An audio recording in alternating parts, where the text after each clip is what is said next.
40-50 సంవత్సరాల క్రిందట మన అంటే తెలుగు వాళ్ళ జీవన విధానాన్ని, ఆ కుటుంబ సభ్యుల మధ్యన ఉండేటటువంటి సంబంధ బాంధవ్యాలని ఈ రోజు జీవన శైలితో పోల్చుకుంటే చాలా తేడా ఉంటుంది అనే విషయం తేలిగ్గా తెలుస్తుంది. ఈ తరం అంటే 25-30 సంవత్సరాల వయసున్న వాళ్ళకి ఈ తేడా ఎక్కువగా తెలియకపోవచ్చు, కానీ కాస్త మధ్య వయస్కుల వాళ్ళకి లేదా ఆ రోజుల్లో కుటుంబ సభ్యుల మధ్య సంబంధ బాంధవ్యాలు ఎలా ఉన్నాయో వాళ్ళ అమ్మమ్మ తాతయ్యల దగ్గర నుంచి కానీ వాళ్ళ తల్లిదండ్రుల దగ్గర నుంచి కానీ నేర్చుకున్నటువంటి యువతరానికి కూడా అప్పటికీ ఇప్పటికీ మనుషుల మధ్యన ఉండేటటువంటి సంబంధాల్లో వ్యత్యాసం తేలిగ్గా తెలుస్తుంది. అన్నా చెల్లెలు, అక్కా తమ్ముడు, అన్నా తమ్ముడు, అక్కా చెల్లెలు, ఇలాగా తోడబుట్టిన వాళ్ల మధ్య సంబంధాలు కూడా పూర్తిగా వ్యాపారాత్మకమైపోతున్న ఈ రోజుల్లో ఒక్కసారి ఆ పాత రోజుల్లోని కొన్ని సినిమాలకు వెళితే ఓహో, ఆనాటి అనుబంధాలు ఇంత గాఢంగా ఉండాయా అనిపిస్తుంది. అలాంటి ఒక మంచి సినిమా గురించి ఈరోజు మాట్లాడుకుందామండి. అన్ని సినిమాలు కళ్ళతో చూస్తాం, కానీ కొన్ని సినిమాలు మాత్రం మనసుతో చూసే ఉంటాయి. అలాంటి సినిమా ఈరోజు మనం చెప్పుకోబోయే సినిమా. ఇప్పుడు చూస్తే ఏముందండి ఇందులో, ఇదంతా పెద్ద సెంటిమెంటల్ ట్రాష్ అనిపించవచ్చు కొంతమందికి. కాకపోతే ఆ రోజుల్లో మరి ఆ అనుబంధాలు అంత గాఢంగా ఉండేవి. ఎవరిద్దరి మధ్యన అనుబంధాలు, ఆ గాఢమైనటువంటి అనుబంధాలను చిత్రీకరించే ఈ సినిమా 50 సంవత్సరాల క్రిందట విడుదలైందండి. 1962 నవంబర్ 1న ఈ సినిమా అన్నా చెల్లెళ్ల మధ్య అనుబంధాన్ని పరాకాష్ఠ స్థాయిలో చూపించిన సినిమా. అన్నా చెల్లెళ్ల మధ్య అనుబంధాలను చూపించిన సినిమా చాలా వచ్చినాయి. వాటన్నిటిలోకి అత్యున్నతమైనటువంటి సాంకేతిక విలువలు గాని, కథాబలం గాని, పాటల బలం గాని ఉండి ఆ రోజుల్లో అత్యధికంగా ప్రజాదరణ పొందిన సినిమా 50 సంవత్సరాల క్రిందట వచ్చింది. అది అన్నా చెల్లెలు. అది ఈ సినిమాకి మూల సూత్రం. శ్రోతలారా, ఈ రోజు మనం మాట్లాడుకోబోయే సినిమా అన్నా చెల్లెళ్ల సంబంధాన్ని పరాకాష్ఠ స్థాయిలో చూపించిన రక్త సంబంధం. గుండమ్మ కథకి దీనికి సంబంధం తెలుసు కదా, రామారావు, సావిత్రి. అందులో హీరో హీరోయిన్లు అయితే ఈ సినిమాలో అన్నా చెల్లెళ్ళు. ఇంకొక విచిత్రం కూడా ఉందండి. ఈ సినిమా తర్వాత వచ్చినటువంటి ఆత్మ బంధువులో కూడా మళ్లీ రామారావు, సావిత్రి హీరో హీరోయిన్లు. ఇలాగా గుండమ్మ కథకి ఆత్మ బంధువుకి మధ్యలో వచ్చింది రక్త సంబంధం. ఆ 2 సినిమాల్లో వాళ్ళు కథానాయకుడు, కథానాయికగా వేస్తే దీనిలో అన్నా చెల్లెళ్ళుగా వేశారు. ఇంకో విచిత్రం ఏంటంటే 3 సినిమాలు కూడా హిట్ అయినాయండి. 3 సినిమాలు కూడా అద్భుతంగా ఆడినాయి. మరి ప్రేక్షకులు నటీనటుల్ని కాకుండా పాత్రల్ని మాత్రమే చూసేవాళ్ళు, కథని చూసి మాత్రమే సినిమా విజయవంతం చేసేవాళ్ళు అనడానికి పెద్ద ఉదాహరణ అవసరం లేదు కదా. ఈ సినిమాలో ఒక పాటకి చాలా చాలా చాలా ప్రత్యేకత ఉందండి. అదేమిటంటే బంగారు బొమ్మ రావేమే అనే పాట. తెలుగు వాళ్లలో ఏ పెళ్లి క్యాసెట్ చూసినా కానీ 3 పాటలు ఉంటాయండి తప్పనిసరిగా. సీతారామ కళ్యాణం సినిమాలో సీతారాముల కళ్యాణము చూద్దాం రారండి ఆ పాట, శ్రీరస్తు శుభమస్తు పెళ్లి పుస్తకంలో ఆ పాట, ఇదిగో ఇప్పుడు మనం మాట్లాడకపోయే రక్త సంబంధంలోని బంగారు బొమ్మ రావేమే పాట. ఈ 3 పాటలు ఖచ్చితంగా ఉంటుంది, ఏదో ఒక సందర్భంలో వేస్తారు. ఇంకా విచిత్రం ఏమిటంటే ఇందులో ఈ బంగారు బొమ్మ రావేమే పాట రాసింది ఆరుద్ర గారే, శ్రీరస్తు శుభమస్తు పాట రాసింది ఆరుద్ర గారే. ఇంకో విచిత్రం, ఈ రక్త సంబంధం సినిమాకి మాటలు రాసింది ముళ్లపూడి వెంకటరమణ గారు. మళ్ళా ఆ శ్రీరస్తు శుభమస్తు పాట ఉన్నటువంటి పెళ్లి పుస్తకం సినిమాకి మాటలు రాసింది కూడా ముళ్లపూడి వెంకటరమణ గారు. అనుకోకుండా ఇవన్నీ కలిసి వచ్చినాయి. ఆ విధంగా రక్త సంబంధం సినిమా కథాబలము, అన్నా చెల్లెళ్ళ అనుబంధమే కాకుండా ఈ పాటకి ఉన్నటువంటి ప్రత్యేకత దృష్ట్యా కూడా తెలుగు వాళ్ళ జీవన సంస్కృతిలో ఒక భాగంలాగా అయిపోయింది ఆ పాట. అది కూడా ఈ సినిమా యొక్క ప్రత్యేకత అండి. అలాగే ముళ్లపూడి వెంకటరమణ గారి మొట్టమొదటగా మాటలు రాసినట్టు సినిమా. మొట్టమొదటిగా అంటే మళ్ళా దాగుడు మూతలు ఉంది, ఆ విశేషాలు చెప్తాను. ఆయన మాటలు రాసి మొట్టమొదటిసారిగా విడుదలని చెందిన సినిమా రక్త సంబంధం. ఈ సినిమా కథ వెనకాల, ఆ సినిమా తయారవడం వెనకాల, ముళ్లపూడి వెంకటరమణ గారు ఈ సినిమాలోకి రావడం వెనకాల చాలా చాలా విశేషాలున్నాయి. సినిమా నిర్మాణ విశేషాల్లోకి వెళ్లబోయే ముందు కథ ఒకసారి క్లుప్తంగా చూద్దామండి. సినిమా చూడని వాళ్ళ కోసం కూడా ఒకసారి ఈ కథ చెప్తే ఎందుకు అన్నా చెల్లెళ్ళ అనుబంధాన్ని అంత గాఢంగా ఎలా చూపించారు అనేది తెలుస్తుంది. అలాగే తర్వాత విశేషాల్లో కూడా ఒక్కొక్కసారి మనం ఈ కథలోని కొన్ని సన్నివేశాలని, పాత్రలని నేను రిఫర్ చేస్తూ ఉంటాను. అందుకోసం కూడా ఈ కథ చూద్దాం. కథలో చాలా మలుపులు ఉంటాయండి. కాకపోతే నేను కొంచెం క్లుప్తంగా ముఖ్యమైనటువంటి సన్నివేశాలను ఉదాహరిస్తూ చెబుతాను. అలాగే ఈ కథలో పాత్రల పేర్లు చెబితే కొంచెం గుర్తుపెట్టుకోవడం కష్టంగా ఉంటుందనిపించి నటీనటుల పేర్లతోనే కథ చెప్తాను. అంటే రామారావు, సావిత్రి అని చెప్తాను, రాజు, రాధ అనకుండాను. రామారావు, సావిత్రి అన్నా చెల్లెళ్ళు. చిన్నప్పుడే తల్లిదండ్రులు పోతారు. చెల్లిని అన్న గుండెల్లో పెట్టుకుని కాపాడుతూ అల్లారు ముద్దుగా పెంచి పెద్ద చేస్తాడు. ఎంత ప్రేమ అంటే చెల్లెలంటే తనకి ముళ్ళు కుచ్చుకుని ఆ ముళ్ళు విరిగిపోతే చాలా ఆనందపడతాడు అన్న. ఎందుకంటే ఆ ముళ్ళు విరిగిపోయింది కదా, మళ్ళీ చెల్లి గుచ్చుకోదు అని.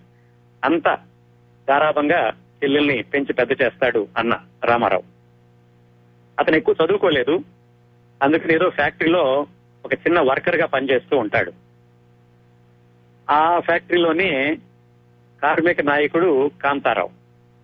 అతను ఒక సందర్భంలో సావిత్రిని చూసి ఆమె అంటే ప్రేమలో పడతాడు. ఆ కార్మిక నాయకుడు కదా, ఒకసారి ఫ్యాక్టరీలో ఏదో గొడవ అవుతుంది. బోనస్ గురించి ఆ యజమానితోటి పోట్లాడి బోనస్ ఇవ్వడం లేదని చెప్పేసి అందరితోటి సమ్మె చేయిస్తాడు. ఈలోగా ఆయన ఫ్యాక్టరీ మూసేస్తాడు. రామారావుకి ఉద్యోగం ఉండదు. అది ఎవరికి ఉద్యోగం ఉండదు ఫ్యాక్టరీ లాకౌట్ చేసేసరికి. రామారావు ఏదైనా బోనస్ వస్తే చెల్లెలకి ఏదైనా కొని పెడదాం అనుకుంటున్నాడు. అది కూడా ఆయన ఆశ కూడా తీరలేదు ఫ్యాక్టరీ మూసేయడంతో.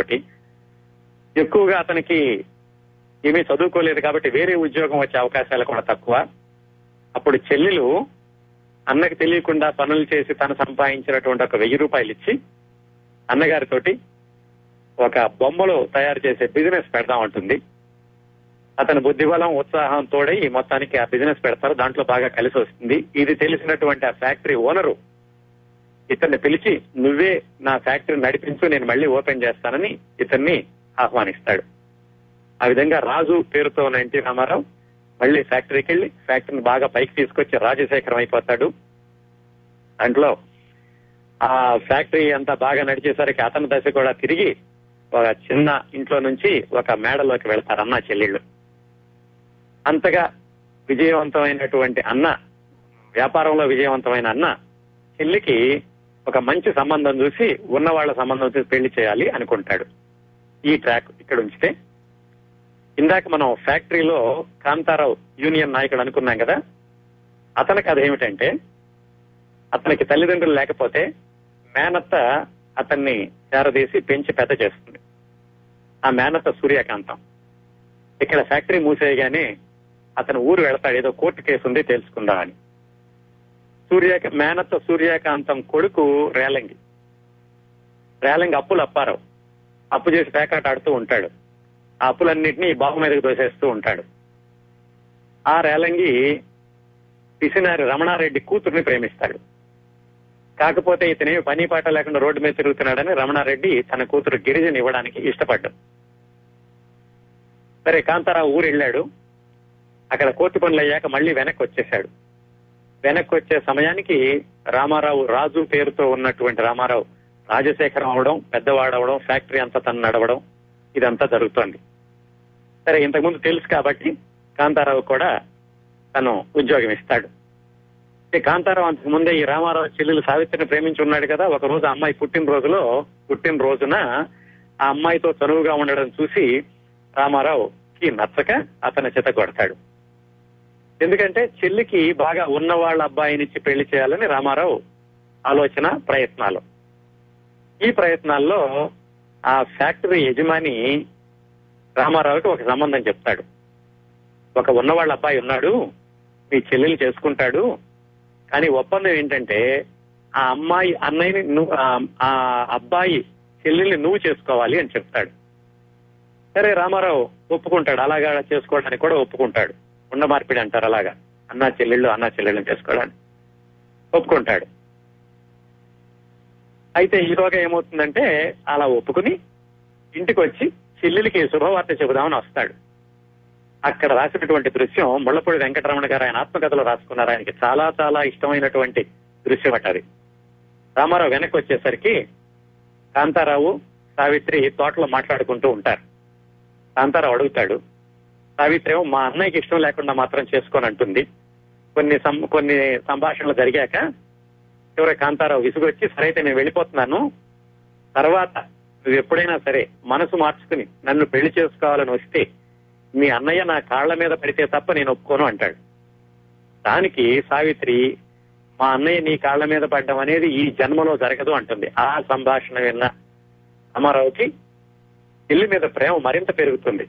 వాడు ఎంత ప్రేమిస్తున్నానని వెనకాల పడినా కానీ ఈమె దారి తప్పడం లేదు, నా మీదే ప్రేమగా ఉందని అప్పుడు రామారావే మనసు మార్చుకుని చివరికి కాంతారావు తోటి సావిత్రికి పెళ్లి చేస్తాడు.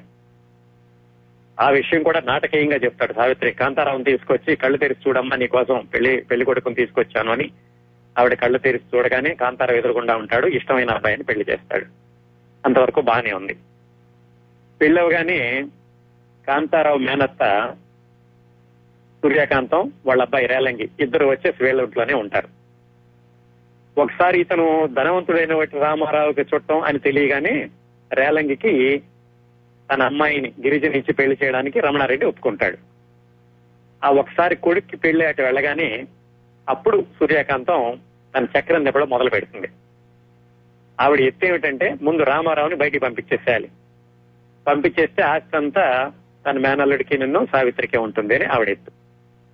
దానిలో భాగంగా ముందు వదిన మరదళ్ల మధ్యన చిన్న చిన్న పచ్చగడ్డి వేయడం మొదలు పెడుతూ ఉంటుంది, అది బొగ్గుమని మండడానికి. ఆ క్రమంలోనే అన్నా చెల్లెళ్ళకి కూడా అపార్థాలు వస్తాయి. సరే రామారావు ఏమనుకుంటాడంటే ఎందుకు ఈ అపార్థాలు ఎందుకని అతను తన భార్య దేవికని తీసుకుని బయటకు వెళ్తాడు. మధ్యలో ఇంకొక విషయం మర్చిపోయాను. సావిత్రి అన్నయ్య తన కోసం త్యాగం చేశాడని తెలుసుకుని మొత్తానికి ఆ దేవిక తోటి వివాహం జరపడానికి కూడా సావిత్రి దోహదం చేస్తుంది. రామారావు దేవిక దంపతులు, సావిత్రి కాంతారావు దంపతులు. ఈ గొడవలు భరించలేక రామారావు దేవికని తీసుకుని బయటకు వెళ్తాడు. వాళ్లకు పాప పుడుతుంది, దేవిక మరణిస్తుంది. ఈలోగా సూర్యకాంతం యొక్క ఎత్తులు పై ఎత్తులు ఎక్కువైపోయి వీళ్ళ ఆరడి భరించలేక అతని ఆస్తి అంతా చెల్లెలికి రాసేసి ఆ బిడ్డను తీసుకుని అతని దేశాల మీదకి వెళ్ళిపోతాడు. ఇక్కడ సావిత్రి కూడా కొడుకు పుడతాడు. చాలా రోజుల తర్వాత అతని దేశాలంతా తిరిగి ఆ పిల్లని తీసుకుని వెనక్కి వస్తాడు రామారావు. ఒక దీపావళి రోజు వెనక్కి వచ్చినప్పుడు కారు కింద పడబోతున్న ఒక కుర్రాన్ని కాపాడి తను కళ్ళు పోగొట్టుకుంటాడు. ఆ కాపాడింది ఎవరో కాదు, తన మేనల్లుడే, సావిత్రి కొడుకునే కాపాడాడు తనకు తెలియకుండా. మొత్తానికి అపార్థాలను తిరిగి చివరికి సావిత్రికి అన్నయ్య సంగతి తెలిసి అన్నయ్య దగ్గరికి వస్తుంది. అప్పటికే అతని కళ్ళు మంచం మీద ఉంటాడు. అది చూసి భరించలేక అన్నయ్య కూడా ఉద్వేగాన్ని భరించలేక చెల్లెల్ని చూడలేక తను కాపాడింది మేనల్లుడే అని తెలుసుకుని ఆ విషాదంలోనూ ఆనందంలోనూ అతను కన్ను మూస్తాడు. అన్నయ్య కన్ను మూసేసరికి చెల్లెలు కూడా పక్కనే కన్ను మూస్తుంది. ఆ విధంగా అన్నా చెల్లెళ్ళు ఇద్దరు అపార్థాలు తొలగిపోయి కలుసుకుందాం అనుకున్న సమయంలో అన్నయ్యకి కళ్ళు పోవడం, ఇద్దరు ఒకేసారి కళ్ళు మూస్తారు. అదండి విషాదాంతమైనటువంటి సినిమా. ఇటు చివరిలో వీళ్ళ ఇద్దరు పిల్లలు వాళ్ళ సావిత్రికి రామారావు సమాధుల దగ్గర వాళ్ళు పూలు వేస్తూ ఉండగా వీళ్ళ ఆత్మలు పైకి వెళ్ళిపోతూ ఉండగా సినిమా ముగుస్తుంది. ముందులో బాగానే మొదలవుతుంది, సుఖవంతంగా ఇద్దరికి పెళ్లిళ్ళు అవుతాయి, ఎంత బాగుందన్న సమయంలో జీవితంలో ఈ మలుపులు తిరగడం, మళ్ళీ విషాదం రావడం, ఇద్దరు మరణించడం. ఈ రోజుల్లో అయితే ఇలాంటి విషాదాంతమైనటువంటి సినిమాలని ప్రజలు ప్రేక్షకులు ఒప్పుకుంటారు అనుకోం. ఎందుకంటే ఈ మధ్యలో ఎప్పుడు అసలు విషాదాంతమైన సినిమాలు రావట్లేదు. నిజ జీవితంలో ఎదురైన విషాద సంఘటనల్ని తట్టుకోవాలంటేనండి మనిషికి మొండితనం ఉండాలి. మనిషిలో సున్నితత్వం ఉంటే విషాద సంఘటనల్ని తను ఎదుర్కోలేడు. కాకపోతే ఎదట వాళ్ళకి జరిగినటువంటి విషాదాన్ని చూసి భరించాలి అంటే, చూసి స్పందించాలి అంటే మాత్రం సున్నితమైన మనసు ఉండాలి. ఇప్పుడు ఈ రక్త సంబంధంలో జరిగినటువంటి విషాదం అంతా మనకు జరిగింది కాదు, వాళ్ళకి జరిగింది. దాన్ని చూసి స్పందించాలి అంటే ప్రేక్షకులు ఎంతో సున్నితత్వం ఉండాలి. మరి 30-40 సంవత్సరాల క్రిందట ప్రేక్షకులకి అంత సున్నితత్వం ఉండబట్టే ఇంత విషాదాంతమైన సినిమాని కూడా వాళ్ళు రజతోత్సవం వైపు నడిపించారు. అందుకే చెప్పాను, ఈ రోజుల్లో మరి ఎందుకు చూడలేకపోతున్నారు ఇలాంటి విషాదాంతమైన సినిమాలు అంటే, మరి బహుశా ప్రజల్లో ఆ సున్నితత్వం తగ్గిపోయి ఉండొచ్చు. ప్రేక్షకుల్లో ఆ సున్నితత్వం తగ్గిపోయి ప్రతిదీ కూడా మెటీరియలిస్టిక్ అయిపోయి సంబంధాలకి వీటికి ఎక్కువ విలువ ఇవ్వకపోవడం వల్ల కూడా ఇలాంటి కుటుంబ సభ్యుల మధ్య సంబంధ బాంధవ్యాలని పరాకాష్ఠలో చూపించేటటువంటి సినిమాలు తక్కువగా వస్తున్నాయేమో అనుకోవచ్చు మనం. అదండి కథ. ఇంకా ఈ సినిమా అసలు ఎవరు తీశారు, ఎలా తీశారు, రామారావు గారు ఎలా వచ్చారు ఈ సినిమాలోకి, సావిత్రి గారు చెల్లెలి వేషం ఎలా వేశారు, ఈ విషయాలన్నీ 1962 సంవత్సరంలో ఎన్టీ రామారావు గారి సినిమాలకి ఒక ప్రత్యేకత ఉందండి. ఏమిటంటే ఆ సంవత్సరం ఎన్టీ రామారావు గారు మొత్తం 10 సినిమాల్లో నటించారు. చెప్పుకున్నాం కదా, గుండమ్మ కథకి నన్ను, ఆత్మ బంధువుకి మధ్యలో ఇది వచ్చింది. ఆ రెండిట్లో హీరోయిన్లుగా వేసిన, దీంట్లో అన్నా చెల్లెళ్ళుగా వేసిన అన్ని విజయవంతమైనవి అని. ఈ 10 సినిమాల్లోనూ గుండమ్మ కథ, రక్త సంబంధం ఈ 2 రజతోత్సవం జరుపుకున్నాయండి. ఒక్క టైగర్ రాముడు అనే సినిమా తప్ప 9 సినిమాలు కూడా శతదినోత్సవం జరుపుకున్నాయి.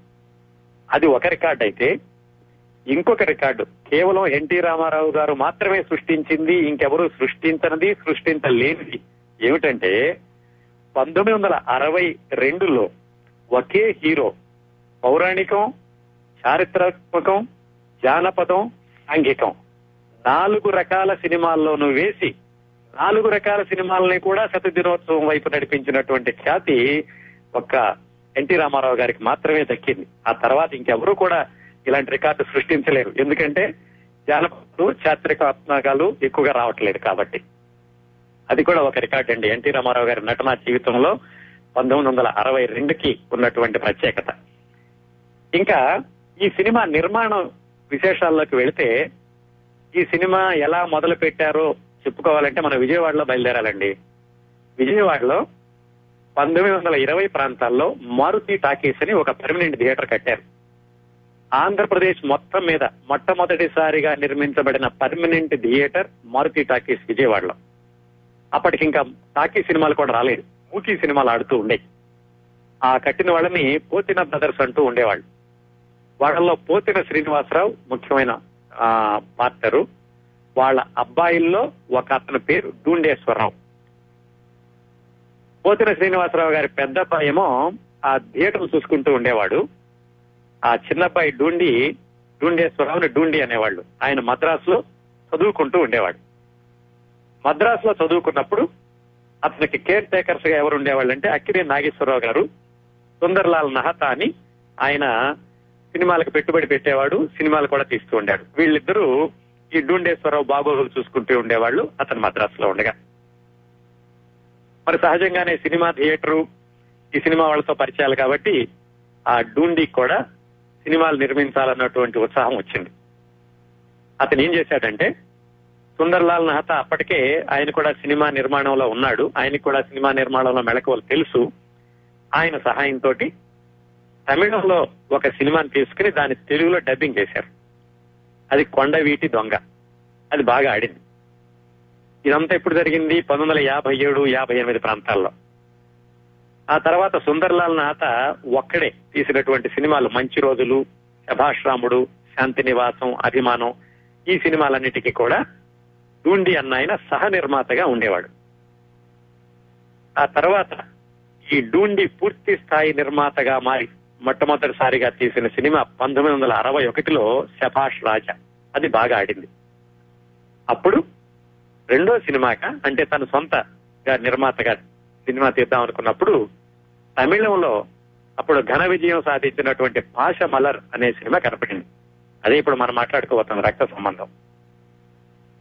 ఆ పాష మలర్ ఎంత సంచలనం సృష్టించిందంటే, ఇప్పటికీ కూడా తమిళ సినిమాలో క్లాసిక్స్ లో కొన్ని చెప్పండి అంటే తప్పనిసరిగా పాష మలర్ని చెప్తారు. దాంట్లో శివాజీ గణేశన్, జెమినీ గణేశన్ ఇద్దరూ పోటాపోటీగా నటించారు. తెలుగులో రామారావు గారు వేసిన పాత్ర తమిళంలో శివాజీ గణేశన్, కాంతారావు పాత్ర జెమినీ గణేశన్. అది రివర్స్ అనుకోండి, శివాజీ గణేశన్ రామారావు గారు, జెమినీ గణేశన్ ది కాంతారావు వేశారు. అది జెమినీ గణేశన్ సొంతంగా తీశారు తమిళంలో. అసలు ఆ సినిమా కథ ఎట్లా వచ్చిందంటే, కొట్టార్కర్ అని ఒక ఆయన ఉండేవాడు, ఆయన మలయాళం ఒక కథ రాశాడు. ఆ కథ ఆధారంగా వీళ్ళు తమిళలో సినిమా తీశారు. ఈ కొట్టార్కర్ ఎవరంటే, ఆయన మలయాళీనే కానీ దాదాపుగా 87 సినిమాలకి కథ అందించాడు. అన్ని సినిమాల్లో ఆయన నటించాడు కూడా.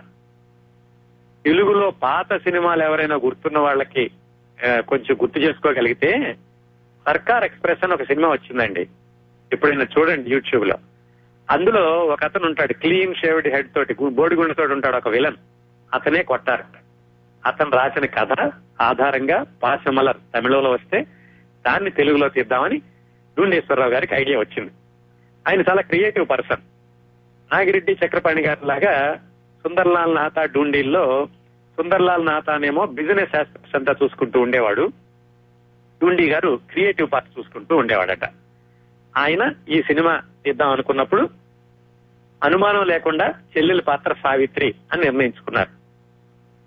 తర్వాత వాళ్ళకి బాగా తెలిసినటువంటి అక్కినేని నాగేశ్వరరావు, ఆయనకి చాలా తెలుసు కదా, ఆయనే కదా ఈయన సంగతులన్నీ చూస్తుంది మద్రాసులోనూ. ఆయన దగ్గరికి వెళ్ళి ఆయన అడిగారు, ఏమండి మీరు అన్న పోర్షన్ వేయాలి అని. ఆయన ఏం చెప్పారంటే, ఇప్పుడే నేను సావిత్రి నేను హీరోయిన్లుగా వేస్తున్నాము, నువ్వు వచ్చి ఇప్పుడు అన్నా చెల్లెలంటే కనుక ప్రేక్షకులు సరిగ్గా చూడరు, కాబట్టి నువ్వు వెళ్ళి ఎన్టీ రామారావు గారిని అడుగు అని ఆయన సలహా చెప్పారు. ఆయన సలహా మీద డూండి వెళ్లి ఎన్టీ రామారావు గారిని అడిగారు. ఎన్టీ రామారావు గారికి ఏంటంటే సెంటిమెంట్ల కంటే కూడా కథ ఏమిటి, కథాబలం ఉందా, దాంట్లో నటనకి ఎంత స్కోప్ ఉంటుంది అనే విషయాలు ముఖ్యం. కాబట్టి ఆయన ఏమాత్రం అభ్యంతరం చెప్పకుండా సావిత్రికి అన్నగా వేయడానికి ఆయన ఒప్పుకున్నారు. ఆ విధంగా ఎన్టీ రామారావు, సావిత్రి అన్నా చెల్లెళ్ళుగా ఆ పాత్రలకి సరిపోయారు. అలాగే జెమినీ గణేశన్, తమిళంలో జెమినీ గణేశన్ వేసినటువంటి పాత్రకి తెలుగులో కాంతారావుని ఎన్నుకున్నారు.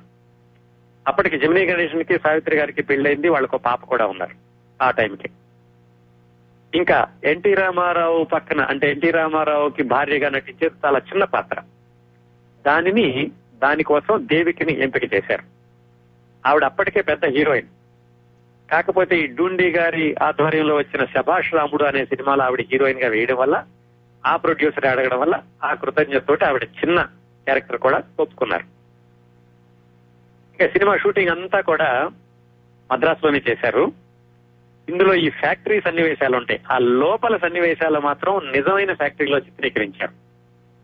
ఆ ఫ్యాక్టరీ బయట కనపడేటటువంటి ఎక్స్టీరియర్ మాత్రం స్టూడియోలోనే సెట్టింగ్ వేసి ఆ గోడంతా కట్టి పైన రత్నం మెటల్ ఇండస్ట్రీస్ అని ఉంటుంది కదా, ఆ బోర్డు పెట్టి వెనకాల పెద్ద పొగగొట్టం కటౌట్ పెట్టి దాన్ని ఫ్యాక్టరీ లాగా చూపించారు. జాగ్రత్తగా మీరు చూసినప్పుడు అబ్జర్వ్ చేస్తే మీకు తెలుస్తుంది అది నిజమైన గోడ, నిజమైన ఫ్యాక్టరీ గొట్టం కాదు అన్న విషయం కొంచెం సునిశ్చితంగా చూస్తే తెలుస్తుంది. ఇంకా ఎన్టీ రామారావు, సావిత్రి వాళ్ళు కొంచెం సంపాదించుకున్నాక వాళ్ళు నివసించే బంగ్లా అది సుందర్లాల్ నాథా ఉండే బంగ్లా. ఆ విధంగా సినిమాకి నటీనటులు ఎక్కడెక్కడ షూటింగ్ చేయాలి అన్న విషయాలన్నీ కూడా నిశ్చయమైనవి. దీని ఇంకా డైరెక్టర్ గా తమిళ సినిమాని డైరెక్ట్ చేసిన భీమ్ సింగ్ నే తెలుగు కూడా తీసుకుందాం అనుకున్నారు. పేరు భీమ్ సింగ్ అని ఉంటుంది కానీ ఆయన కూడా తెలుగు ఆయనేనండి. కాకపోతే ఏమైందంటే అప్పట్లో ఆయన చాలా బిజీగా ఉండడంతో వి మధుసూదన్ రావు గారిని తీసుకున్నారు. వి మధుసూదన్ రావు గారు అప్పటికి 4-5 సినిమాలు మాత్రమే తీశారు. ఆయన కూడా పెద్ద సక్సెస్ఫుల్ డైరెక్టర్ ఏం కాదు ఆ సమయానికి. కాకపోతే డూండి గారికి ఏమిటంటే సక్సెస్ ఆ ఫెయిల్యూర్ తో సంబంధం లేకుండా ఎవరి దగ్గర అయితే టాలెంట్ ఉంటుందో గమనించి వాళ్ళని ఐడెంటిఫై చేసేటటువంటి ఖ్యాతి ఆ డూండి గారికి ఉందట. ఆ ధైర్యంతో ఆయన వి మధుసూదన్ రావు గారిని డైరెక్టర్ గా పెట్టుకున్నారు. వి మధుసూదన్ రావు గారు అంటే తర్వాత రోజుల్లో చాలా మంచి సినిమాలు తీశారండి. మంచి సినిమాలు, విజయవంతమైన సినిమాలు తీశారు. 94వ ఏట మరణించారు ఆయన. ఇలా వీళ్ళందరూ టెక్నీషియన్స్ అందరూ సిద్ధమయ్యారు. మరి మాటలు రాయడానికి ఎవరిని తీసుకోవాలంటే, మాటలు ఇది పూర్తి సెంటిమెంటల్ సినిమా, మనుషులు, మనసులు, మమతలు, అనుబంధాలు వీటికి సంబంధించింది. ఇలాంటివి బాగా రాసేటటువంటి వ్యక్తి ఒక ఆత్రేయ గారు మాత్రమే. అందుకని సహజంగానే అందరూ ఆత్రేయ గారు అన్నారు. కాకపోతే డూండి గారికి ఆత్రేయ గారితో వచ్చేటటువంటి ఇబ్బంది అందరికీ తెలుసు, డూండి గారికి కూడా తెలుసు. ఆయన ఎందుకనో ఆత్రేయ గారు అనుకోకుండా ఒక కుర్రాడు పత్రికల్లో ఈ సినిమా రివ్యూస్ అవి ఎక్కువగా రాస్తూ ఉంటాడు, బాగా అతను అంతకుముందు కథలు కూడా రాశాడు అని అతని దగ్గరికి వెళ్ళి అడిగారు. అతనే ముళ్లపూడి వెంకటరమణ గారు. ముళ్లపూడి వెంకటరమణ గారి నేపథ్యం ఏమిటంటే, ఆయన పాత్రికేయుడిగా ఆంధ్రపత్రికలో పనిచేస్తూ సినిమా రంగానికి దగ్గరగా ఉంటూ ఈ సినిమా రివ్యూస్ అని మొహమాటం లేకుండా రాస్తూ ఉండేవాడు. ఆయన సినిమా రివ్యూ వస్తోంది అంటే అందరూ గుండెలు అరచేతిలో పట్టుకుని చూసేవాళ్ళట, మన సినిమా గురించి ఏం రాస్తాడో ఇతను అని. సినిమా రివ్యూలే కాకుండా ఆయన అప్పటికే కథలు, నవలలు రాశారు. అవన్నీ కూడా హాస్య ప్రధానంగా ఉండేవి. కానీ డూండి గారికి నమ్మకం హాస్యం రాసినటువంటి రచయిత ఏదైనా రాయగలడు. అదే సెంటిమెంట్ రాసే రచయిత హాస్యం రాయలేడు. ఆయన ఉదాహరణ కూడా అనుకున్నారు. ఆత్రేయ గారు ఇప్పుడు సెంటిమెంట్ రాస్తాడు కానీ హాస్యం రాయలేడు. ఆయన ఏ లెక్కలు వేసుకున్నారో కానీ మొత్తానికి ముళ్లపూడి వెంకటరమణ గారిని అడిగారు. ముళ్లపూడి వెంకటరమణ గారు అప్పటికే అతి బలవంత మీద ఒక సినిమాకి చేయడానికి ఒప్పుకున్నారు. అది ఆదుర్తి సుబ్బారావు గారి దర్శకత్వంలో తయారవుతున్న దాగుడు మూతల సినిమా. ఆ సినిమాకి ఆయన రాయడం మొదలు పెట్టారు. కాకపోతే ఆ సినిమా మొదలవడమే చాలా ఆలస్యమై 1.5 సంవత్సరాల 2 సంవత్సరాల పాటు కొనసాగింది. ఆ సమయంలో డూండి గారు వెళ్లి అడిగారు ఆయన. అయితే ఆయన చెప్పారు, ఏమండి నేను అసలు సినిమాకి పనికిరాను, బలవంతాన నన్ను దాగుడు మూతలు రాయించుకుంటున్నారు, అది ఎలా రాస్తున్నానో కూడా నాకు తెలియదు. ఆదుర్తి సుబ్బారావు గారు ఆల్రెడీ తిట్టారు నన్ను, ఈ సన్నాసిని ఎక్కడ తీసుకొచ్చావా నువ్వు నాకు మాటలు రాయడానికని అని ఆదుర్తి సుబ్బారావు గారు ఆ దాగుడు మూతల నిర్మాతను కోపడ్డారట. అది కూడా తెలిసింది ముళ్లపూడి వెంకటరమణ గారికి. అందుకని ఆయన ఏమాత్రం రాయడానికి ఒప్పుకోలేదు. కాకపోతే డూండి గారు, నువ్వు రాయగలవు, నేను రాయిస్తాను, నాకు ఆ నమ్మకం ఉంది, తప్పనిసరిగా ఈ సినిమా సక్సెస్ అవుతుందని మొత్తానికి బలవంతంగా ఒప్పించి ముళ్లపూడి వెంకటరమణ గారిని తన సినిమాకి రాయమన్నారు. కాకపోతే ఆయన అప్పటికే అవతల సినిమాకి రాస్తున్నారు కాబట్టి ఆ ప్రొడ్యూసర్ కి చెప్పారు, ఏమండి ఇలా ఇంకో సినిమా అవకాశం వచ్చింది రాయమంటారంటే, ఏం పర్వాలేదు రాయండి, మనదేం విజయ పిక్చర్స్ లాగా కాంట్రాక్టింగ్ లేదు కదా, నా సినిమా మొదలయ్యేలాగా నీకు ఆ సినిమా విడుదల హిట్ అయితే నాకు కూడా మంచిది అవుతుందని ఆ దాగుడు మూతల ప్రొడ్యూసర్ కూడా చెప్పడంతో ఈయన వచ్చి ఈ సినిమాకి పనిచేయడం మొదలు పెట్టారు. రక్త సంబంధం సినిమాకి. కొత్త కుర్రాడు, హాస్యం రాసేవాడు, సెంటిమెంట్ ఏం రాస్తాడు, ఇండస్ట్రీలో అందరూ చెవులు కొరుకోవడం మొదలు పెట్టారు. ఈ డూండికి ఏం వచ్చింది, ఇతను పెట్టుకున్నాడు, ఈ సినిమా ఎట్టి పరిస్థితుల్లో ఫెయిల్ అవుతుంది అని. ఒక రచయిత వచ్చి ముళ్లపూడి వెంకటరమణ గారిని బెదిరించాడట కూడా. బెదిరించడం అంటే ఏమిటి, ఏమండి మీకు చెల్లెళ్ళు ఉన్నారా అని అడిగాట. లేరండి అన్నట్టు. చూడు నాకు చెల్లెలు ఉంది, నా చెల్లెలు సరిపోయింది, అన్నా చెల్లెళ్ళ అనుబంధం ఎలా ఉంటుందో నాకు బాగా తెలుసు, నాలాంటి వాడు రాయాలి కానీ నువ్వు రాస్తున్నావా అని అన్నట్టు ముళ్లపూడి వెంకటరమణ గారు. ఆయన వెంటనే ఒక మాట అన్నారట, ఏమండి సినిమాలో చెల్లెలే కదా, అన్న కూడా చనిపోతాడు, మరి మీరు కూడా చనిపోయి ఉండాలి కదా అని అన్నట్టు. ఇంకా ఆయన వేరే సమాధానం చెప్పకుండా ఆయన పక్కకి వెళ్ళిపోయాడు. మొత్తానికి ఆ విధంగా ముళ్లపూడి వెంకటరమణ గారు ఈ సినిమాకి మాటలు రాయడానికి కుదురుకున్నారు. అయితే అదేమంత సజావుగా సాగలేదు. ఎందుకంటే మొట్టమొదటిసారిగా సినిమాకి మాటలు రాయడం, ఆయన ఒక సీన్ రాయమంటే 5-6 పేజీలు రాసేవాళ్ళట. మధుసూదన్ రావు గారు, డూండి గారు కూర్చుని అలా ఓపికగా ఆయనతోటి మళ్లీ చెప్పించి దాన్ని ఒక పద్ధతిలో రాయించారు. ఆ సెంటిమెంటల్ డైలాగ్స్ కూడా సినిమాలో అడుగడుక్కి కనపడుతూ ఉంటాయి. హైలైట్ గా చెప్పుకోవాలంటే కొన్ని సంభాషణలు ఆయనకి బాగా నచ్చినవి. ఆ ఒక పాత్రతోటి, నువ్వు నీ జీవితానికి పునాదులు, వాళ్ళు పతనానికి గోతులు తవ్వుతున్నావు అని ఒక డైలాగ్ అంటాడు. అలాగే అన్నయ్య చెల్లెల్ని వదిలి వెళ్ళిపోయేటప్పుడు, నిన్ను వదిలి వెళ్ళడం లేదమ్మా, ఇల్లు వదిలి వెళుతున్నానంతే అంటాడు. అలాగే దేవిక బిడ్డని కని చనిపోయేటప్పుడు రామారావు అంటాడు, మళ్లీ పసిబిడ్డను పెంచే బాధ్యతను అప్పగించావా దేవుడా అంటాడు. మళ్లీ పసిబిడ్డనంటే అంతకుముందు చెల్లెల్ని కూడా పసిబిడ్డలాగా చాలా రోజులు పెంచాడు, అందుకని ఇప్పుడు ఇంకో బిడ్డని పెంచాల్సి వచ్చేటప్పటికి మళ్లీ పసిబిడ్డను పెంచే బాధ్యత నాకు అప్పగించావా అని రాశారు. అలాగే ఇందాక చెప్పాను కదా, కాంతారావు సావిత్రి తోటలో మాట్లాడుకునేటప్పుడు రామారావు చాటుగా వినడం, దాన్ని ఆ చెల్లెలి డైలాగులు విని అతను మనసు మార్చుకోవడం, అది కూడా ముళ్లపూడి వెంకటరమణ గారికి బాగా నచ్చినటువంటి దృశ్యం. కేవలం సెంటిమెంటే కాకుండా తమిళంలో ఈ కామెడీ ట్రాక్ సెపరేట్ గా ఉండేది. దాన్ని పూర్తిగా కథలోకి అల్లుకుంటూ సూర్యకాంతం, రేలంగి, రమణారెడ్డి, గిరిజ ఈ పాత్రలను పూర్తిగా కథలో భాగం చేస్తూ కథలో అవినాభావంగా వాటిని అల్లుకునేలాగా కామెడీని కూడా చక్కగా దీంట్లో ఇమిడ్చారు రమణ గారు. కామెడీ అంటే ఆయనకి రాయడం వెన్నత పెట్టిన విద్య. ఇంకొక ఈ సినిమాలోనండి రమణారెడ్డి ఇంటి ముందు రేలంగి మీ అమ్మాయిని పెళ్లి చేసుకుంటాను ప్లే కార్డ్స్ పట్టుకుని ఆయనకి ధర్నా చేస్తూ ఉంటాడు. ఆ ప్లే కార్డ్స్ మీద కొన్ని బొమ్మలు ఉంటాయి. ఆ బొమ్మలు వేసింది ఎవరంటే బాపు గారు. అప్పటి ఇంకా ఆయన సినిమాల్లోకి రాలేదు. రమణ గారు, బాపు గారు కలిసే పనిచేస్తున్నారు పత్రికల్లో, కానీ ఆయన ఇంకా సినిమాల్లోకి రాలేదు. ఈ ప్లే కార్డ్స్ మీద బొమ్మలు వేసింది బాపు గారు. ఇంకా ఈ సినిమాలో పాటల గురించి చెప్పుకున్నాం కదా, బంగారు బొమ్మ రావేనే పాట తెలుగు వారి జీవన సంస్కృతిలో ఒక అవినాభావ భాగంగా అల్లుకుపోయింది అని. అలాగే పాటలన్నిటి కూడా రకరకాల రచయితలతో రాయించారు. ఇంకొకటి దీంట్లో చంద్రుని మించు అందమొలికించు అని ఒక పాట ఉంటుందండి. సావిత్రి వాళ్ళ అబ్బాయికి, రామారావు వాళ్ళ అమ్మాయిని ఇద్దరి మీద చిత్రీకరించిన పాట. ఆ పాటలో మళ్ళీ ఒకసారి చూడండి, ఇప్పుడున్న యూట్యూబ్ లోకి వెళ్ళి ఆ పాటలో సావిత్రి తన పిల్లల్ని ఎత్తుకుని ఈ పాటలో ఒక చరణం పాడేటప్పుడు గోడ మీద ఎన్టీ రామారావు బొమ్మ ఉంటుంది. ఆ ఎన్టీ రామారావు బొమ్మ వైవిఎస్ చౌదరి అని ఈ కాలం దర్శకుడికి బాగా నచ్చి దాన్ని ఆయన బొమ్మరిల్లు పిక్చర్స్ లో ఆ ఎన్టీ రామారావు గారి ఆ ఫోటోని వాడుకున్నారు. జాగ్రత్తగా గమనించండి, ఇప్పుడు తెలుస్తుంది ఒకసారి చూస్తే. ఈ సినిమా మొత్తం నిర్మించడానికి 4 లక్షల రూపాయలు ఖర్చు అయిందటండి. ఆ తర్వాత ఈ సినిమా తర్వాత ఈ డుండి గారు ఎన్టీ రామారావు గారితో దాదాపు సంవత్సరానికి ఒక సినిమా చొప్పున బందిపోటు, గుడిగంటలు, వీరాభిమన్యు, మంచి మనసుకు మంచి రోజులు ఇలాంటి సినిమాలన్నీ తీశారు. ఈ సినిమాతోటి వి మధుసూదనరావు గారికి కూడా విజయవంతమైన దర్శకుడిగా మంచి పేరు వచ్చింది. ఆ తర్వాత అత్యద్భుతమైనటువంటి చిత్రాలు తీశారు వి మధుసూదనరావు గారు. నిజానికి వి మధుసూదనరావు గారు తన 3వ సినిమా టాక్సీ రాముడు దాంట్లోనే ఎన్టీ రామారావు గారిని డైరెక్ట్ చేశారు.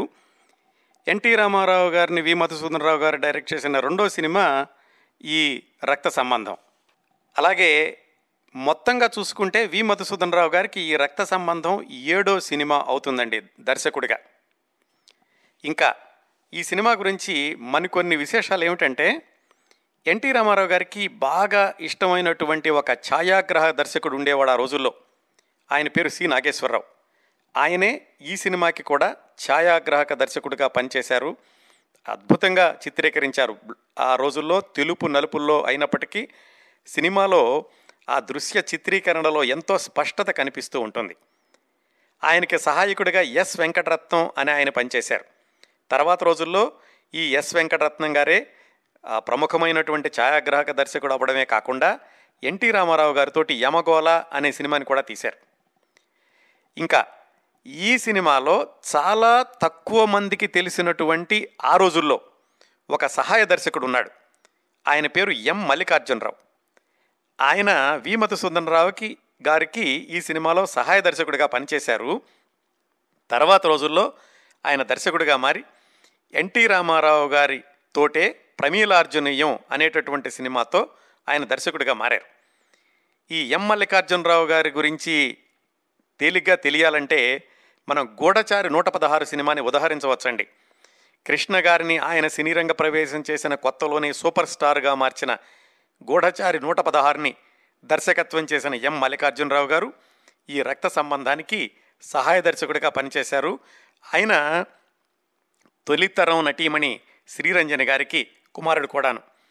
అలాగే ఎన్టీ రామారావు గారు గుంటూరులో చదువుకునేటప్పుడు ఆయనకి ఒక సీనియరో జూనియరో కూడా ఈ మల్లికార్జునరావు గారు.